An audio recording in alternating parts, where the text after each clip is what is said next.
Welcome to Nick 2X Horror. बरसाती रात में सन्नाटा गहरा छाया। काली वैन ने कोई राज छुपाया। हेलीकॉप्टर में लाशों का साया, कांच पे किसी ने हाथ टिकाया। फाइलों में सच का जहर समाया। अब द्वीप पर मौत ने खेल रचाया। एक शहर धीरे धीरे सामने आता है। चारों तरफ एक अजीब सी शांति छाई हुई है। आसमान गहरा अंधेरा है और रात बिल्कुल शांत लग रही है। प्रीता एक पूछताछ वाले कमरे में बैठी है। वो एक शख्स मिस्टर वर्मा से सवाल कर रही है। मिस्टर वर्मा 64 साल के हैं।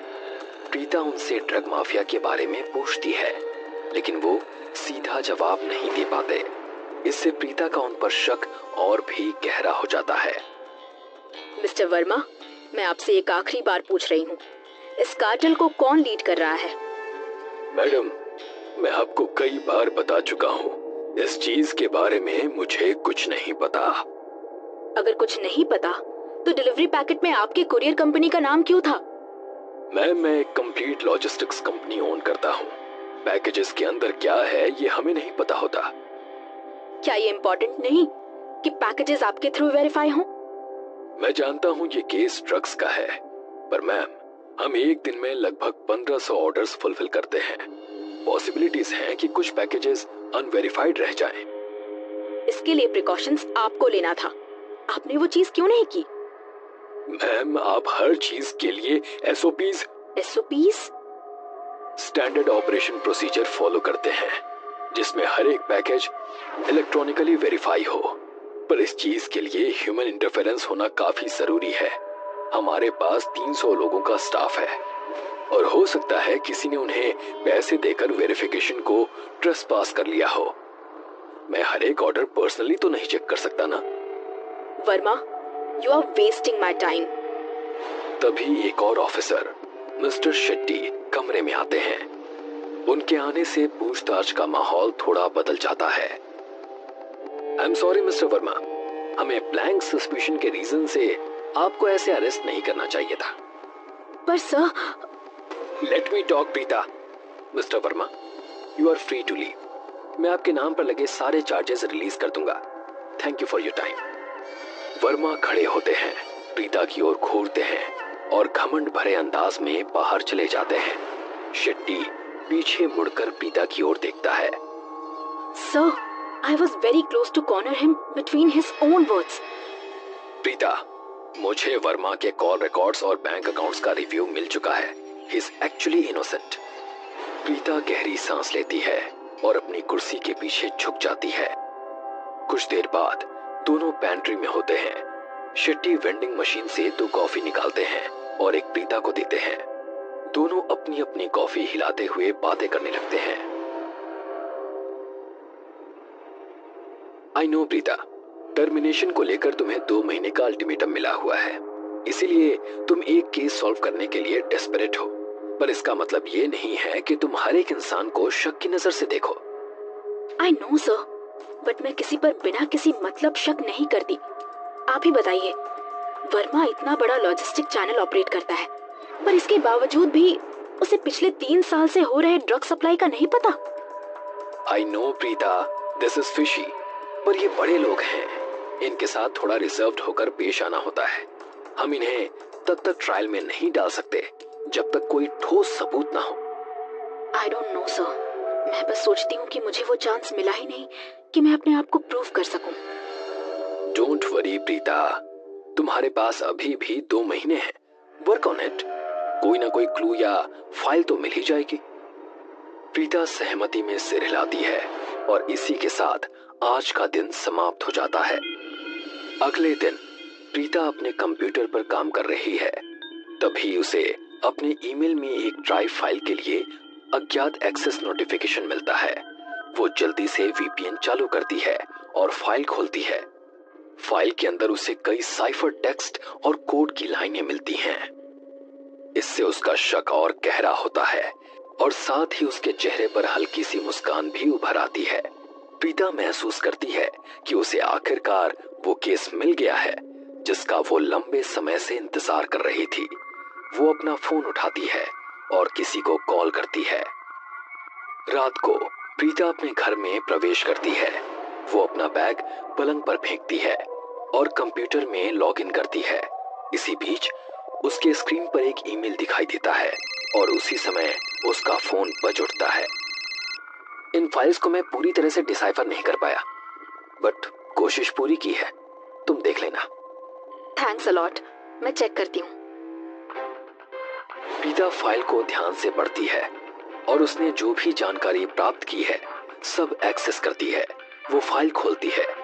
फाइल में एक द्वीप की कई तस्वीरें होती हैं, जिस पर 8 फार्म हाउस बने हुए हैं। प्रीता दस्तावेज की जानकारी स्क्रॉल करती है और पाती है कि मेहमानों की एक सूची है, लेकिन इनमें से कोई भी नाम असली नहीं है। हर नाम के बजाय एक जानवर का नाम लिखा है। कुछ पन्ने आगे उसे उस द्वीप के स्थान के निर्देशांक मिलते हैं। प्रीता तुरंत अपना फोन उठाती है और किसी को कॉल करती है। अगले दिन प्रीता बंदरगाह पर पहुंचती है और उसके साथ एक स्थानीय मछुआरा होता है। वो उसे घाट के एक शांत और दूर दराज हिस्से तक ले जाता है, जहां एक पुराना नाव लगा हुआ है। नाव के पास ही एक और व्यक्ति खड़ा होता है और उसका इंतजार कर रहा होता है। ये लीजिए, जैसा कि आपने कल रात मांगा था, पर यहाँ से आगे की जिम्मेदारी मेरी नहीं होगी। प्रीता उसे पैसों का एक बंडल देती है। मछुआरा उसे लेकर दूर चला जाता है और प्रीता नाव पर कदम रखती है। नाव का इंजन शुरू होता है और कुछ ही समय में वो खुले समुद्र में पहुंच जाते हैं। प्रीता नाव के एक कोने में बैठती है और अंतहीन पानी की ओर देखती है। वो नोटिस करती है कि ड्राइवर उसे तंग करने वाली नजरों से देख रहा है। प्रीता उसकी आंखों में आंखें डालती है, फिर शांति से अपनी कमर से पिस्तौल निकालती है। वो स्लाइड खींचती है और उसे एक तंज भरी मुस्कान देती है। ड्राइवर तुरंत आगे मुड़ता है और नाव चलाना जारी रखता है।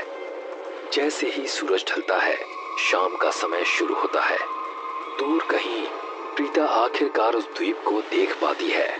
वो अपना चश्मा निकालती है और उसे ध्यान से घूरने लगती है। नाव द्वीप के किनारे पर पहुंचती है। मैडम, आपको यहीं उतरना होगा। प्रीता अपना बैग उठाती है और नाव से उतर जाती है। पानी उसके घुटनों तक आता है।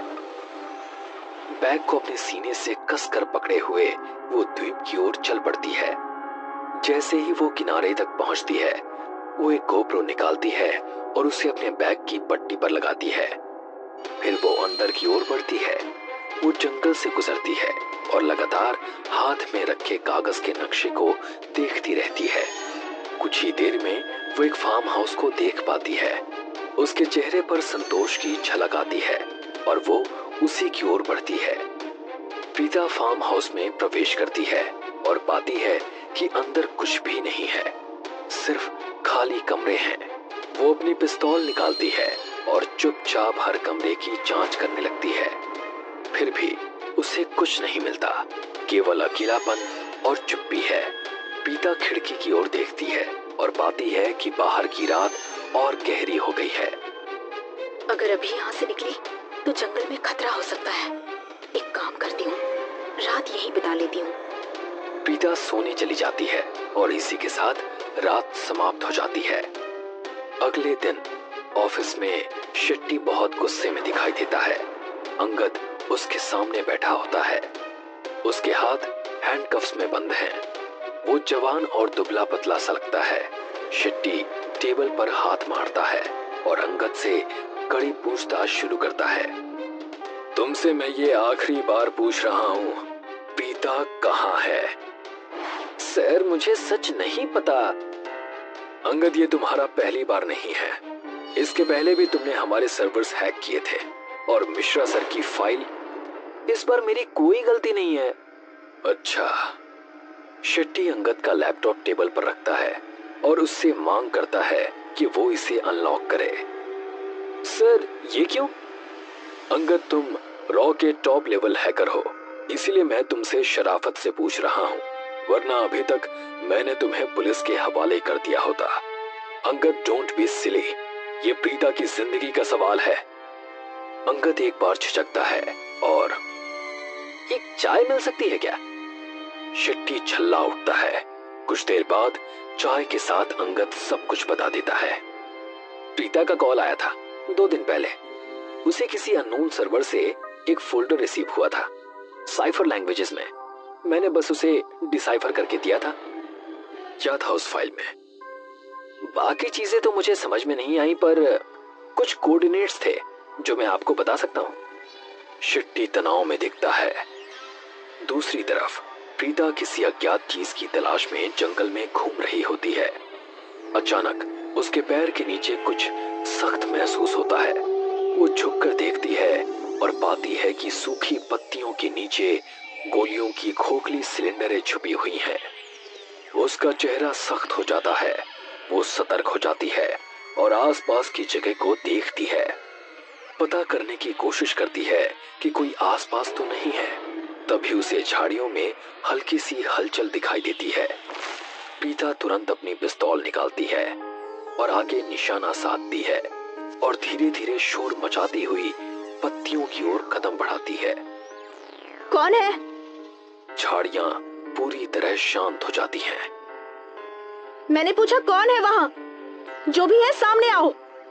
प्रीता झाड़ियों के पास जाती है और भीतर झांकती है, लेकिन कुछ नहीं पाती।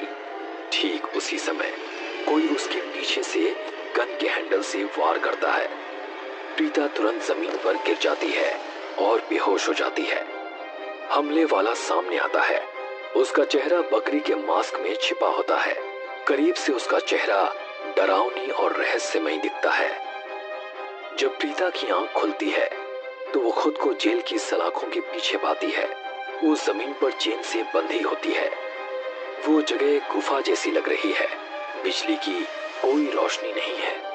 केवल दीवारों पर लगी मशालें हल्की सी रोशनी दे रही हैं। वो अपने पैरों पर खड़ी होने की कोशिश करती है और बाहर की ओर बढ़ती है। तभी अंधेरे में से एक इंसान प्रकट होता है।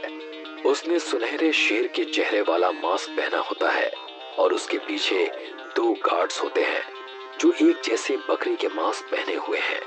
प्रीता तुरंत उन पर चिल्लाती है। कौन हो तुम सब लोग? क्या चाहते हो मुझसे? तुम यहाँ आई तो अपनी मर्जी से हो, पर जाओगी नहीं। अब ये समझ लो कि यही तुम्हारा घर है। तुम पागल हो चुके हो। मुझे यहाँ से निकालो। क्या चल रहा है यहाँ? शेर के मास्क वाला इंसान खाली नजरों से उसे घूरता है, फिर अपने गार्ड से बात करता है। पूजा की तैयारी करो, निशाचर को हम आज ही ये चढ़ावा देंगे। क्या करना चाहते हो तुम? प्रीता उलझन में सुनती है। जवाब देने से पहले शेर के मास्क वाला इंसान और उसके गार्ड मुड़कर चले जाते हैं और अंधेरे में गायब हो जाते हैं। प्रीता की आवाज अंधेरे में गूंजती है। वो उस जगह को घूरती रहती है जहां से वो गायब हुए थे। तभी अंधेरों में से अचानक एक दैत्य जैसी आकृति उभरती है और उसके ऊपर छलांग लगाती है। एक डरावना झटका। प्रीता जोर से कांपती है और जमीन पर गिर जाती है।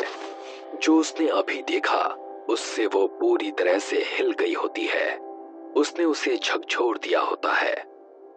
शेर के मास्क वाला इंसान गुफा के मुख्य कक्ष में पहुंचता है और केंद्रीय सिंहासन पर बैठ जाता है। उसके बगल में 2 और सिंहासन हैं, एक ओर बाघ के मास्क और दूसरी ओर हाइना के मास्क वाला। उनके सामने जैविक शराब और कच्चे मांस की प्लेटें रखी जाती हैं। पास ही उसी दैत्य निशाचर की एक विशाल पत्थर की मूर्ति खड़ी है। आसपास कई लोग बकरी के मास्क पहने हुए एक अजीब नृत्य कर रहे हैं। लगता है ये एक अनुष्ठान है जो उस दैत्य का स्वागत करने के लिए किया जा रहा है, जिसे वो पूजते हैं। सब कुछ ठीक से हो चुका है, अब बस बलि देनी बाकी है। अब तो बताओ हम ये क्या कर रहे हैं? शेर के मास्क वाला इंसान खड़ा होता है और उनकी ओर मुड़ता है। आज से 1200 साल पहले हमारे स्वामी निशाचर ने इस समुदाय की नींव रखी थी। उनके पास अनंत शक्ति थी, इतनी कि ना उन्हें किसी का भय था और ना ही उन्हें कोई रोक सकता था।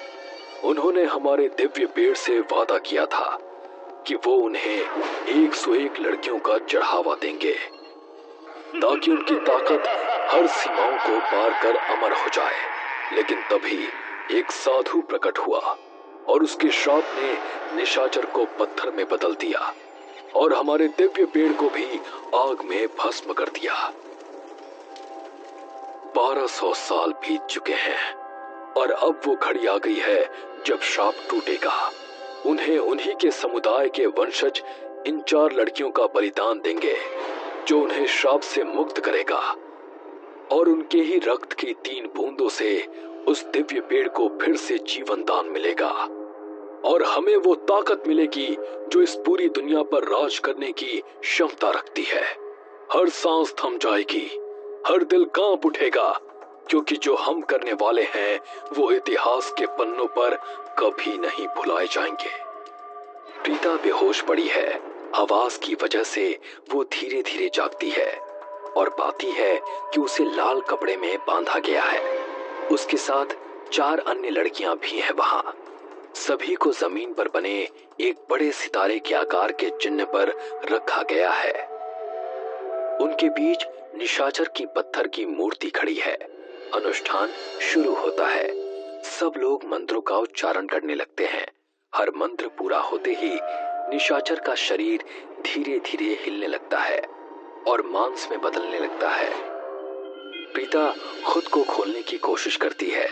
2 आदमी उसके पास आते हैं और उसे रोकने की कोशिश करते हैं। वो अपने हाथ छुड़ाने में कामयाब हो जाती है। वो एक को अपने दांतों से काटती है और उठने की कोशिश करती है। वो पाती है कि वो पूरी तरह बेबाक है। वो बकरी के मास्क वाले गार्ड को जोर से धक्का देती है, एक जलती हुई मशाल उठाती है और चेतावनी के रूप में उसे ऊपर करती है। कमरा पूरी तरह शांत हो जाता है। मेरे पास मत आना, मैं ये होने नहीं दूंगी। क्या कर रहे हो तुम इन लड़कियों के साथ? एक ही क्षण में निशाचर का शरीर उठ जाता है। वो प्रीता को गले से पकड़ लेता है और जमीन से उठा लेता है। उसकी पकड़ और मजबूत हो जाती है। उसके नाखून उसकी त्वचा में गहरे घुसते हैं और खून बहने लगता है। निशाचर उसे मृत और निर्दयी नजरों से घूरता है। अचानक गुफे में गोली की आवाज गूंजती है। ये शेट्टी है। वो अकेले प्रवेश द्वार पर खड़ा है, बंदूक उठाए हुए। गोली शेर के मास्क वाले व्यक्ति को लगती है। अनुष्ठान टूट जाता है। निशाचर गुस्से में चीखता है और शेट्टी की ओर बढ़ता है। शेट्टी फिर से गोली चलाता है, लेकिन निशाचर पर गोलियों का कोई असर नहीं होता। एक ही बेरहम गति में निशाचर शेट्टी को गले से पकड़ लेता है और उसे फाड़ देता है। उसी समय गुफा हिलने लगती है। भूकंप आता है। जमीन जोर से हिलती है। ऊपर से पत्थर गिरते हैं और कक्ष ढहने लगता है। 6 साल बाद सुवर्णा, प्रीता की बहन, अपने डेस्क पर बैठी कुछ ढूंढ रही होती हैं। काम खत्म करने के बाद वो अपनी कुर्सी के पीछे झुकती है और अपने डेस्क पर रखे फोटो फ्रेम को घूरती है। ये फ्रेम सुवर्णा और प्रीता की तस्वीर दिखा रहा है। जैसे ही वो उसे देखती है, उसके कंप्यूटर स्क्रीन पर एक ईमेल नोटिफिकेशन आता है। वो ईमेल खोलती है और फाइलों की जांच करने लगती है, लेकिन पाती है कि सब कुछ साइफर भाषा में लिखा हुआ है। उसका चेहरा सख्त हो जाता है। सुवर्णा तुरंत अपना फोन उठाती है और किसी को कॉल करती है। हेलो अंगद? अंगद फोन उठाकर एक शातिर मुस्कान देता है और कहानी यहीं समाप्त होती है।